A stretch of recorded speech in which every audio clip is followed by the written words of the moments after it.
Javier? I heard about a house. Could be interesting.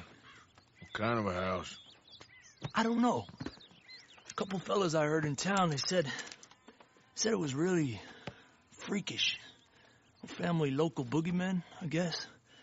But they're crooked in every way. So? Well, so these boys thought they were sitting on a lot of cash. They're highway robbers, kidnappers, apparently. But they're well hidden in the woods. That sounds pretty dubious. Of course. Yeah, it's dubious, but there ain't much risk of getting caught. Okay, then. Let's go take a look. Exactly. Just take a look.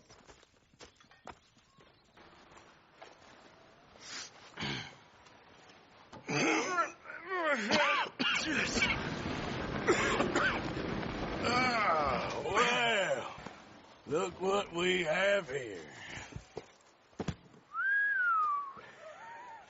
I told you it was worth the trouble, didn't I? Yeah, you take this. Let's split up. I'll meet you back at camp. Sounds good. Yeah.